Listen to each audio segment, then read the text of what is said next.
નમસ્કાર વિદ્યાર્થી મિત્રો, ગુડ મોર્નિંગ, જય શ્રી કૃષ્ણ. કેમ છો વિદ્યાર્થી મિત્રો? મજામાં? ઓકે, ચલો. ધોરણ 12 ની અંદર વિષય અર્થશાસ્ત્ર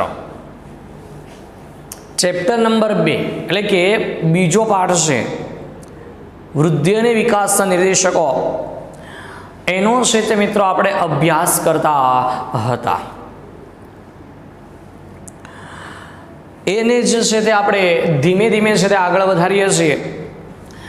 એમાં ને એમાં આગળને આપણને લગભગ તમને યાદ હોય તો આપણે આર્થિક વિકાસના નિર્દેશકો આપણે જે સવાલ ભણતા હતા એ સવાલ છે આપણો મિત્રો આર્થિક વિકાસના નિર્દેશકો. જો એમાં તમને યાદ હોય તો મિત્રો આપણે કેટલાક નિર્દેશકોનો અભ્યાસ કરી ગયા છે, એની હું તમને યાદ કરાવું છું. બરાબર છે. સૌપ્રથમ પહેલો નિર્દેશક આપણે ભણ્યા હતા મિત્રો, એ હતો આપણો રાષ્ટ્રીય આવકનો વૃદ્ધિ દર. પહેલો નિર્દેશક આપણે ભણ્યા હતા એ પહેલો નિર્દેશક હતો રાષ્ટ્રીય આવકનો વૃદ્ધિ દર. યાદ કરો. ત્યાર પછી બીજો નિર્દેશક આપણે ભણ્યા હતા માથાદીઠ આવકનો વૃદ્ધિ દર. અને ત્રીજો નિર્દેશક જીવનની ભૌતિક ગુણવત્તાનો આંક. આનો અભ્યાસ આપણે કરતા હતા.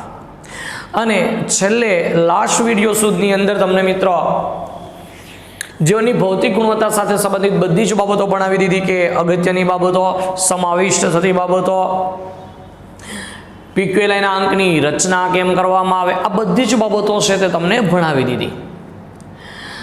પીક્યુએલઆઈના અંક સાથે એટલે કે જીવનની ભૌતિક ગુણવત્તાના અંક સાથે સંબંધિત આપણો છેલ્લો અને લાસ્ટ ટોપિક છે એ છે આપણો જીવનની ભૌતિક ગુણવત્તાના આંકની મર્યાદાઓ. એટલે કે મિત્રો હાવ સરળ ભાષામાં જીવનની ભૌતિક ગુણવત્તાના આંકની ખામી કઈ કઈ છે, તો એ મર્યાદાઓ છે તે આપણને આપેલી છે. 5-6 જેટલી મર્યાદાઓ છે. આખો ખ્યાલ ભણી ગયા, આપણે સમજી ગયા અને એવી ધારણા પણ કરી લઈએ છીએ કે તમને આવડી ગયું, તો હવે એની મર્યાદાઓને સમજવાનો પ્રયત્ન કરીએ છીએ. કઈ કઈ મર્યાદાઓ છે? પહેલી મર્યાદા કીધી છે મિત્રો કે માત્ર 3 જ બાબતોનો સમાવેશ કર્યો છે. મર્યાદાઓની અંદર તમારે યાદ રાખવું હોય તો મિત્રો મેન બાબતો યાદ રાખવી હોય તો આવી રીતે રાખી શકાય કે જીવનની ભૌતિક ગુણવત્તામાં માત્ર 3 જ બાબતોનો સમાવેશ કર્યો હશે. યાદ કરો. અપેક્ષિત આયુષ્ય આવે છે કે યાદ, સાક્ષરતાનું પ્રમાણ અને બાળ મૃત્યુ દર. આવા 3 માપદંડો છે તે પીક્યુએલઆઈના અંકની અંદર હતા, જેથી આ 3 માપદંડોને આધારે દેશોનો યોગ્ય વિકાસ ક્યારે માપી શકાય નહીં. દુનિયાનો કોઈ પણ દેશ હોય મિત્રો, એ કોઈ પણ દેશની અંદર આપણે માત્ર 3 માપદંડોને આધારે એવું ન કહી શકીએ કે ભાઈ એ દેશનો વિકાસ વધારે થયો કે ઓછો થયો. આના કરતાં વધારે બીજા ઘણા બધા માપદંડોનો સમાવેશ કરવો પડે અને એના આધારે આપણે છે તે જાણી શકીએ, માપી શકીએ કે ભાઈ કોઈ પણ દેશનો આર્થિક વિકાસ કેટલો છે. બીજી મર્યાદા કીધી છે આપણને, પીક્યુએલઆઈ એ 3 બાબતોની સરેરાશ દર્શાવે છે. પીક્યુએલઆઈ એ શું દર્શાવે છે મિત્રો? એવરેજ, સરેરાશ દર્શાવે. અને જે સરેરાશથી દેશનું પછાતપણું કે અગ્રિમતા દર્શાવી શકાય નહીં. આપણને યાદ હોય જો તમને મિત્રો, તો પીક્યુએલઆઈનો આંક છે એ 3 બાબતોને આધારે તૈયાર કરતા હતા. બરાબર ને? અપેક્ષિત આયુષ્ય, શિક્ષણ, સાક્ષરતાનું પ્રમાણ અને બાળ મૃત્યુ દર. એ 3નો જેટલો આપણા દેશમાં કામગીરી થઈ હોય તે આંક આપી દેવાના. એ 3નો કુલ ટોટલ સરવાળો કરી દેવાનો અને સરવાળાને 3 વડે ભાગવાના. જે મળે તે આપણો દેશનો પીક્યુએલઆઈનો આંક કહેવાય. આ એવરેજ દર્શાવે. દેશના બધા જ લોકોનો એટલી જીવનની ભૌતિક ગુણવત્તા હોય એવું ક્યારેય કહી શકાતું નથી. અને દુનિયાના કોઈ પણ દેશમાં તૈયાર કરવામાં આવે આ જ રીતે તૈયાર થાય. તો આપણે PQLIનો આંક ઊંચો હોય, વધારે હોય તો આપણે એમ કહીએ કે એ દેશનો વિકાસ વધારે થાય છે, અને PQLIનો આંક ઓછો હોય તો આપણે એમ કહી દઈએ છીએ કે એ દેશ આર્થિક વિકાસમાં પાછળ છે, પછાત છે. એવું ક્યારેય કહી શકાતું નથી. કેમ? તો કે PQLIના આંકના આધારે કોઈ પણ દેશનો વધારે વિકાસ થાય છે કે કોઈ પણ દેશનો ઓછો વિકાસ થાય છે એવું ક્યારેય કહી શકાતું નથી. એટલા માટે ન કહી શકાય કે દુનિયાના કોઈ પણ દેશની અંદર વિકાસ માપવા માટે આ 3 માપદંડો ઉપરાંત બીજા પણ ઘણા બધા માપદંડોનો સમાવેશ કરવો જોઈએ, જે PQLIના અંકમાં નથી કર્યો એટલા માટે એની આ બીજી મર્યાદા બને છે. ત્રીજું કીધું છે મિત્રો, PQLIમાં ત્રણેય બાબતોને એક સરખું મહત્વ અપાયું છે, જે માનવ જીવનમાં એક સરખું મહત્વ ધરાવતી નથી. કદાચ તમને અગત્યની બાબતો છે ભણ્યા, PQLIના અંકની યાદ હોય તો તમને ખબર હોય મિત્રો કે 3 માપદંડ, એક મુદ્દો આપણે આવો ભણી ગયા કે 3 માપદંડોને 100નો ભાર આપવામાં આવે છે. વેઇટેજ, ગુણ, તમને આવું કીધું તો યાદ હોય તો કે ભાઈ તમારા આ અલગ અલગ 7 સબ્જેક્ટ છે તો એ દરેક સબ્જેક્ટને 100 માર્કની ગણતરી પ્રમાણે ગણવામાં આવે છે. એમ અહીંયા 3 માપદંડો છે, 3ને 100નો ભાર, 100 ગુણ આપવામાં આવે.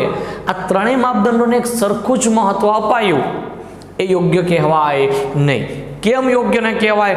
તો કે માનવીના જીવનની અંદર આ 3 માપદંડો હંમેશા એક સરખું મહત્વ ધરાવતી હોતી નથી. અપેક્ષિત આયુષ્ય, બાળ મૃત્યુ દર, સાક્ષરતાનું પ્રમાણ. જો ગરીબ લોકો છે, મજૂર વર્ગના લોકો છે મિત્રો, એના માટે સાક્ષરતાનું પ્રમાણ એટલું બધું ઇમ્પોર્ટન્સ હોતું નથી, અને અહીંયા તો આપણે એક સરખું મહત્વ આપી દીધું. એનાથી વિશેષ ચલો એવું પણ આપણે કહી શકીએ કે જે અપેક્ષિત આયુષ્ય છે, સાક્ષરતાનું પ્રમાણ છે, બાળ મૃત્યુ દર એટલે સ્વાસ્થ્યનું પ્રમાણ, બરાબર. તમારા કે મારા જીવનની અંદર પણ સ્વાસ્થ્ય હરેક તબક્કે એક સરખું અગત્ય ધરાવતું નથી, બાળપણથી લઈ અને વૃદ્ધાવસ્થા સુધી. એ જ રીતે શિક્ષણ મિત્રો, અત્યારે તમારા માટે જિંદગીના આ તબક્કે શિક્ષણ છે તે અગત્યનું છે, પણ આખી લાઈફ ટાઈમ એક સરખું અગત્યનું હોય કે ચલો આપણે હજી ભણ્યા જ કરશું 80 વર્ષ 90 વર્ષ નહીં. બાળકથી લઈને યુવાવસ્થા સુધી છે તે શિક્ષણ અગત્યનું હોય.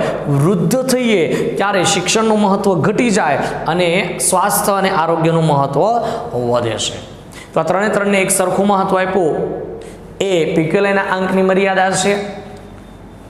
ત્રીજી મર્યાદા પછી આપણે આગળ વધીએ છીએ, ચોથી મર્યાદા આપીએ છીએ. PQLIમાં આર્થિક વૃદ્ધિ એ મહત્વની છે, પરંતુ તેની ઉપેક્ષા થયો છે. એવું કીધું છે મિત્રો કે જીવનની ભૌતિક ગુણવત્તાના આંકની આપણે સમજૂતી આપતા હોઈએ ત્યારે જીવનની ભૌતિક ગુણવત્તાના આંકની સમજૂતી આપતી વખતે આર્થિક વૃદ્ધિ એટલે કે હવે કોઈ એવું નહીં પૂછતા મિત્રો કે આર્થિક વૃદ્ધિ કોને કહેવાય.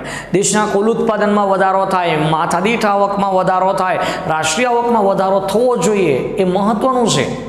પરંતુ આપણે આખો PQLIનો આંક ભણી ગયા મિત્રો, આખા PQLIના આંકમાં ક્યાંય કરતા ક્યાંય આર્થિક વૃદ્ધિ એવો શબ્દનો પ્રયોગ કરવામાં જ આવ્યો નથી, અને એની સમજૂતી પણ નથી આપતો. એટલે શું? એની અવગણના કરી, એની ઉપેક્ષા કરી છે, જે PQLIના માપદંડની મર્યાદા બની રહે છે.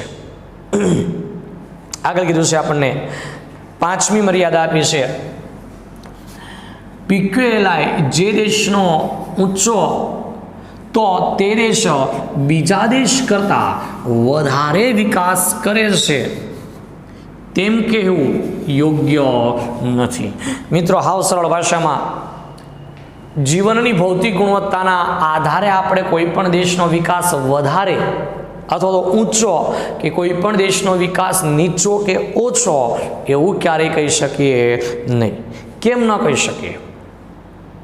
જોજો, PQLI જે દેશનો ઊંચો એટલે કે PQLIનો અંક જે દેશનો વધારે હોય 70, 80, 90 તો તે દેશ બીજા દેશો કે જેનો PQLIનો અંક ઓછો છે, નીચો છે, એના કરતાં વધારે વિકાસ કરે છે એમ કહી શકાય નહીં.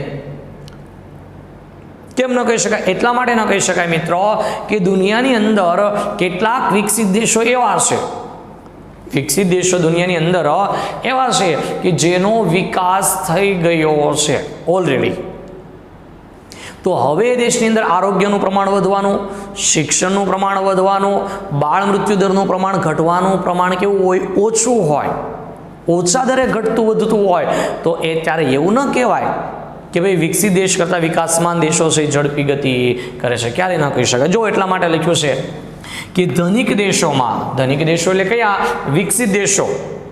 એ વિકસિત દેશોમાં પીક્યુએલઆઈની વધવાની ગતિ ધીમી હોય છે.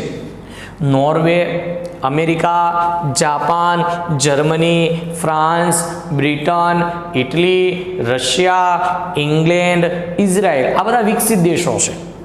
એમાં પીક્યુએલઆઈનો અંક વધે તે ન વધે એવું નથી, પણ એની ગતિ કેવી હોય? ધીમી હોય છે. કેવા દરે વધારો થાય? ધીમા દરે પીક્યુએલઆઈ વધતો હોય. કેમ?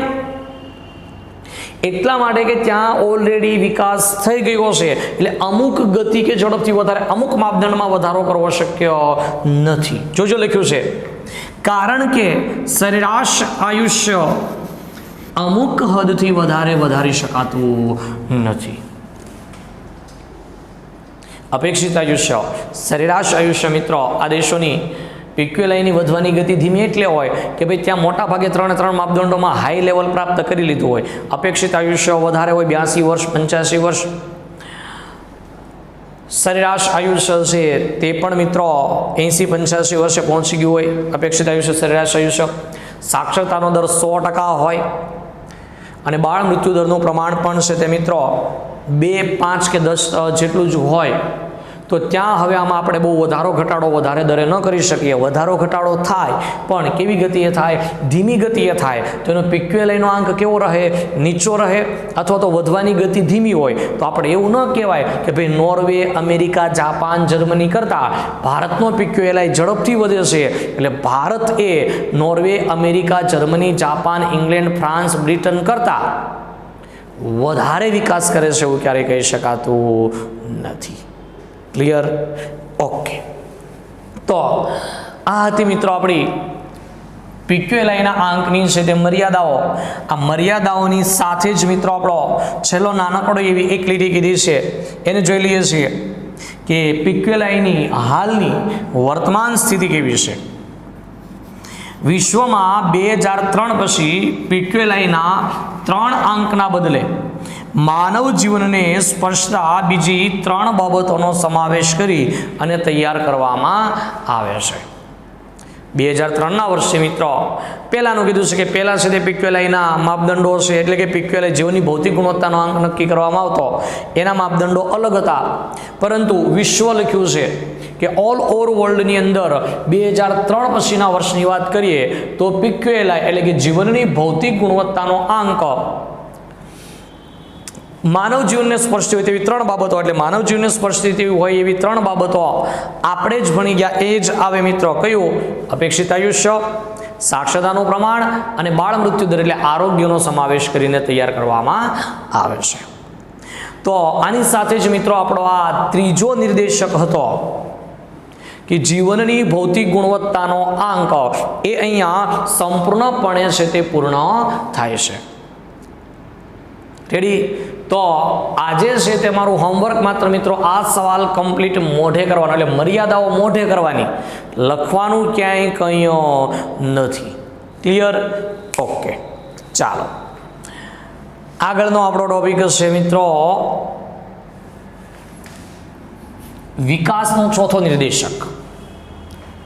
આર્થિક વિકાસનો ચોથો, છેલ્લો અને લાસ્ટ નિર્દેશક કીધો છે જેનું નામ છે મિત્રો માનવ વિકાસ આંક.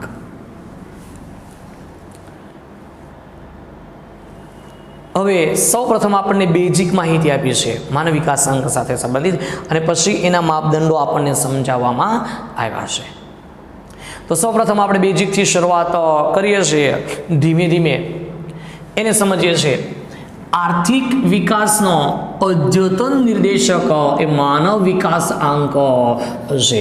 આર્થિક વિકાસ દુનિયાના કોઈ પણ દેશે એના દેશનો આર્થિક વિકાસ થાય છે કે કેમ થાય છે, તો કેટલો થાય છે જાણવું હોય, એ માપવું હોય તો એના માટેનો છેલ્લો લેટેસ્ટ છે તે માપદંડ હોય વિકાસ માપવાનો, તો એ કયો હશે મિત્રો?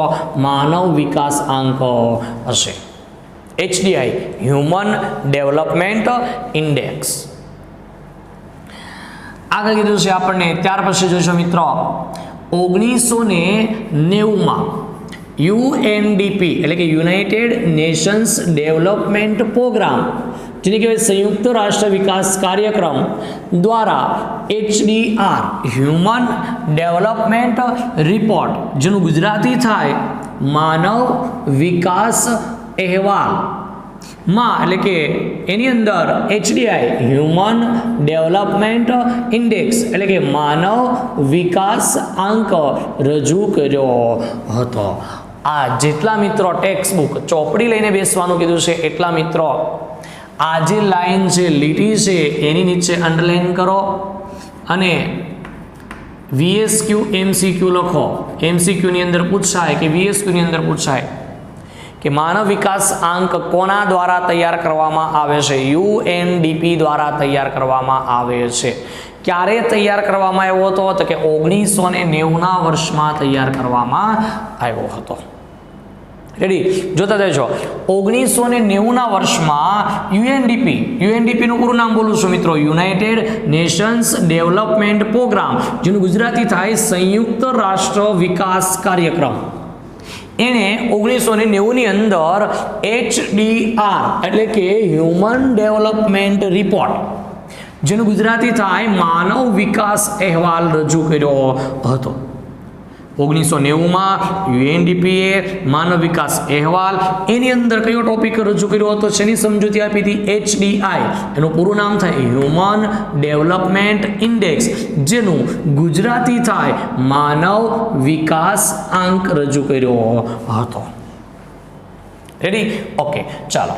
HDI ની અંદર આર્થિકની સાથે સાથે બિન આર્થિક માપદંડોનો પણ સમાવેશ કર્યો છે, જે સૌથી શ્રેષ્ઠ અને સારી બાબત કહેવાય.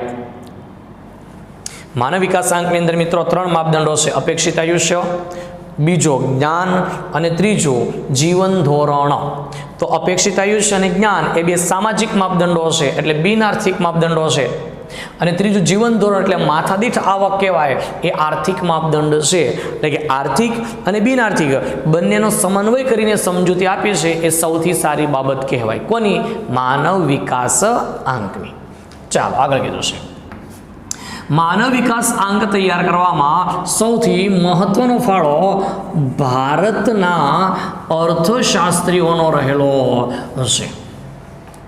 જ્યાં HDI હ્યુમન ડેવલપમેન્ટ ઇન્ડેક્સ તૈયાર કર્યો છે મિત્રો, એ HDI નો આંક તૈયાર કરવાની અંદર આપણા ભારતના અર્થશાસ્ત્રીઓ છે, એ ભારતના અર્થશાસ્ત્રીઓએ પણ સૌથી વધારે છે તે ફાળો આપેલો છે. સૌથી વધારે યોગદાન ભારતના અર્થશાસ્ત્રીઓનું રહેલું છે. એમાં જે અર્થશાસ્ત્રી છે મિત્રો, એનું નામ છે A.K. સેન. અર્થશાસ્ત્રીનું નામ છે જેને ફાળો આપેલો છે HDI નો આંક તૈયાર કરવા માટેનું નામ શું છે? A.K. સેન, એટલે અમર્ત્ય કે સેન, જેને મિત્રો અર્થશાસ્ત્રની અંદર સૌથી શ્રેષ્ઠ કામગીરી કરવા બદલ મળતો એવોર્ડ, એવો દુનિયાની અંદર શ્રેષ્ઠ નોબેલ પારિતોષિક પણ આપણા ભારતના અમર્ત્ય કે સેનને આ માનવ વિકાસ આંક તૈયાર કરવા માટે મળી ચૂક્યો છે. આગળ કીધું છે 1990થી HDI ને માપવા માટે ન્યૂનતમ અને મહત્તમ મૂલ્યનો ઉપયોગ થતો હતો, પરંતુ 2010માં તેમાં સુધારો કરવામાં આવ્યો અને 3 જ મૂલ્યો પર, એટલે કે 3 જ બાબતો પર ભાર મૂકવામાં આવ્યો છે. 1990ના વર્ષે, કેમ કે 1990માં જ HDIની રજૂઆત થઈ, HDI સમજાવવામાં આવ્યો, તો જ્યારથી એ બનાવવામાં આવ્યો, જ્યારથી સમજાવવામાં આવ્યો, જ્યારથી રજૂ થયો, ત્યારે પહેલાં શરૂઆતમાં એવું હતું કે ભાઈ ન્યૂનતમ માપદંડ અને મહત્તમ માપદંડ, કે ભાઈ ઓછામાં ઓછું અપેક્ષિત આયુષ્ય કેટલું ને વધારેમાં વધારે કેટલું છે. સાથે સાથે બીજો માપદંડ જ્ઞાન એટલે કે શિક્ષણ સાક્ષરતાનું પ્રમાણ ઓછામાં ઓછું કેટલું છે, વધારેમાં વધારે કેટલું છે, અને જીવન ધોરણ પણ ઓછામાં ઓછું ન્યૂનતમ અને મહત્તમ આવી ગણતરી કરીને પછી માનવ વિકાસ આંક સ્ટાર્ટિંગમાં 1990થી શરૂઆતમાં સમજાવવામાં આવતો હતો. પણ એમાં કેટલીક ખામીઓ અને મર્યાદાઓ ઊભી થવાને કારણે વર્ષ 2010થી એ ન્યૂનતમ અને મહત્તમ મૂલ્યમાં શું કરી નાખ્યો, સુધારો કર્યો. અને હવે આપણે 3 માપદંડો અપેક્ષિત આયુષ્ય, જ્ઞાન એટલે શિક્ષણનું પ્રમાણ અને જીવન ધોરણ એ 3ને ધ્યાનમાં રાખીને આ ખ્યાલની સમજૂતી આપવામાં આવે છે. આ 3 બાબતોને સૌથી વધારે મહત્વ આપવામાં આવ્યું છે. તો આ હતી મિત્રો બેઝિક અને પ્રાથમિક માહિતી જે આપણા આ અગત્યના સવાલ સાથે છે તે સંબંધિત હતી. આપણને એક્ઝામની અંદર પૂછાય છે તે ખાસ યાદ રાખજો. હવે આપણે એનાથી આગળ વધીએ છીએ. રેડી? આપણો આગળનો 9 સવાલ શરૂ થાય છે. માનવ વિકાસ આંકના ઘટકો સમજાવો.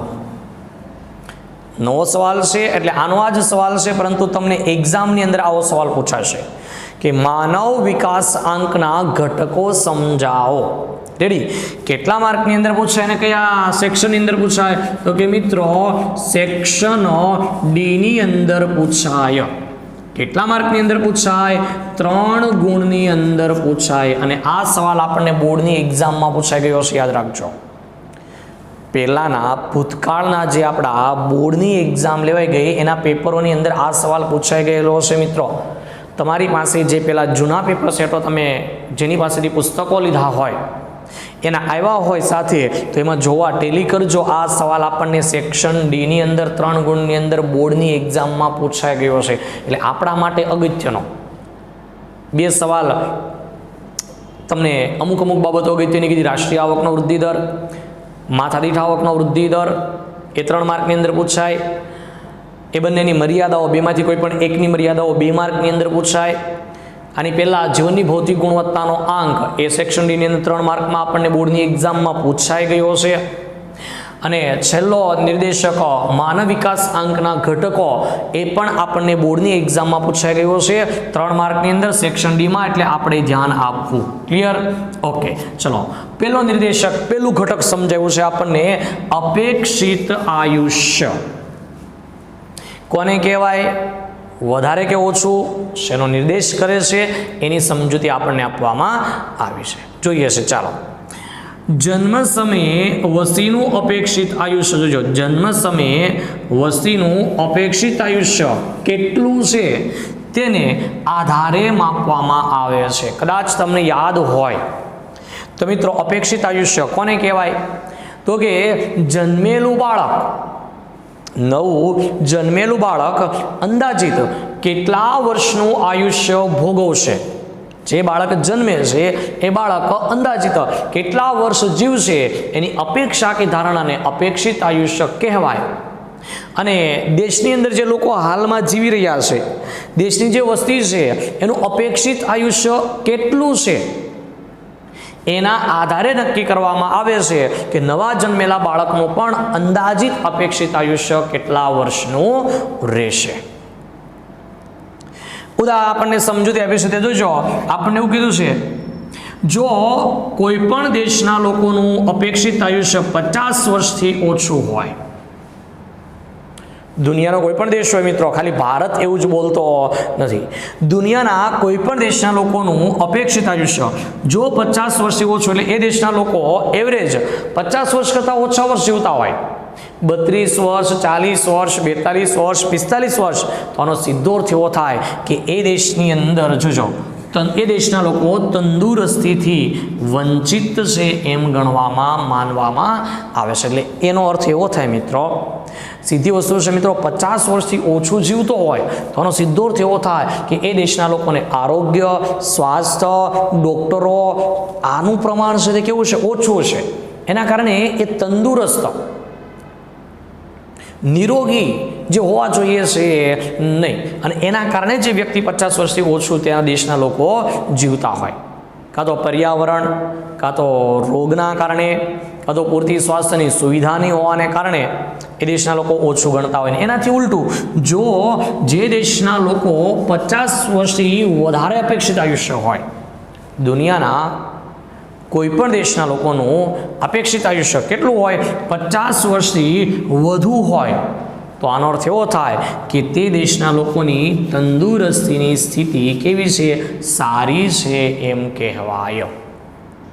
કેમ 50 વર્ષથી વધારે? એટલે મિત્રો 60 વર્ષ, 68 વર્ષ. આપણા દેશના લોકોનું અપેક્ષિત આયુષ્ય મિત્રો 68 વર્ષ છે, એટલે 50 કરતાં કેવું થયું કહેવાય? જોજો, 50 વર્ષ કરતાં વધારે થયું કહેવાય. એનો અર્થ એવો થાય કે આપણા દેશના લોકોની તંદુરસ્તીની સ્થિતિ કેવી છે? સારી છે. એટલે કે પૂરતા પ્રમાણમાં સારવાર મળી રહે છે, ડૉક્ટરો અને નર્સોની સંખ્યા પણ સારી અને વધારે છે. એટલું જ નહીં, આધુનિક તંદુરસ્તીની સુવિધા અને સારવાર પણ મળી રહે છે, અને એના કારણે આપણા દેશના લોકો વધારે જીવે છે. આના આધારે મિત્રો નક્કી કરવામાં આવે કે આપણા દેશનો માનવ વિકાસ આંક કેટલો છે? વધારે છે એટલે ઊંચો છે, કે ઓછો એટલે નીચો છે? હજી બાકીના 2 માપદંડો છે મિત્રો આપણા બાકી છે. એ 2 માપદંડોને આપણે હવે પછીના નેક્સ્ટ વિડીયોની અંદર છે તે ભણીશું. આજનું તમારું હોમવર્ક તમને આપી દીધું છે કે આ માત્ર વાંચી અને મોઢે કરવાનું છે, લખવાનું નથી. પરંતુ આ સવાલ તમારે લખવાનો છે તમારી ઇકોનોમિક્સની પાકી નોટબુકમાં. કયો? માનવ વિકાસ આંકના ઘટકો સમજાવો. આ પહેલા ઘટકની સમજૂતી તમારે પાકી નોટબુકની અંદર લખવાની છે. બાકીના જે 2 માપદંડો છે હવે આપણે પછીના નેક્સ્ટ વિડીયો લેક્ચરની અંદર ભણીશું, ત્યારે તમારે ફરીથી છે તે લખવાના રહેશે. રેડી? ક્લિયર? ઓકે. તો મિત્રો આપણે છે તે આ વિડીયોને છે તે અહીંયા જ અટકાવીએ છીએ. ફરીથી છે તે આ જ ટોપિકને આગળ વધારીશું. ફરીથી છે તે મળીશું. ત્યાં સુધી છે તે આપણે રજા આપો મને. અસ્તુ. જય હિન્દ, જય ભારત.